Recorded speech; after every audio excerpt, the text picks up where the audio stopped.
Welcome today to E4 TV, where you find education, enlightenment, empowerment, and we discuss entrepreneurialism on a daily basis. Welcome for another Motivational Minute. Today we're continuing our discussion around the topic of escaping the treadmill of average and pulling the trigger on superachievement. There was an impoverished young lad who lived in a very poor area of South Africa. His name was William Horton. They would schedule regular visits to walk around his house where he had stayed with a clipboard. And with a pink piece of paper attached to it, these burly workers would pick up and carry furniture out of the house. They would mark down on this clipboard and note each piece of furniture as it was left there in the house. These markings on the furniture as they were removed from the house would continue until all was emptied out of the house.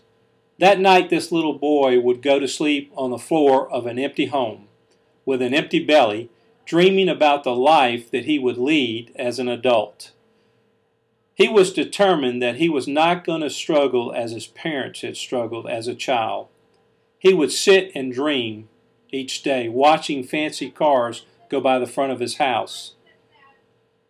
They were in fact driving the cars that he would have one day. He pictured these fancy cars as business executives came by, and he conjured them up in his mind, and he saw them, visualized them vividly in his mind. He created a crystal clear picture in his mind on exactly how his life would be when he grew up. He would see the life that he would lead, the car that he would drive, the house that he would live in, and the comforts that he would enjoy as an adult. That little boy, as I told you earlier in this story, was named William Horton, in which he released all of these dreams into his own personal life, and he began to live them as he grew older.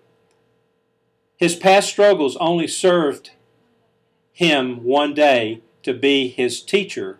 The lessons that he learned during these years of struggling inspired him to apply sufficient discipline every day to keep moving further and further away from the place of struggle. He lived as a little boy in the world that he visualized himself encompassing one day when he grew up. You too can move away from your struggles into exactly the place that you want to go.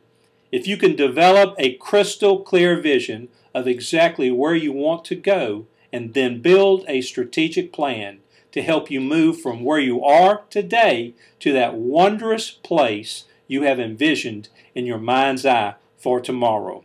I trust that you will take this information, go out and change your world wherever you are until our next broadcast. Make it a great day.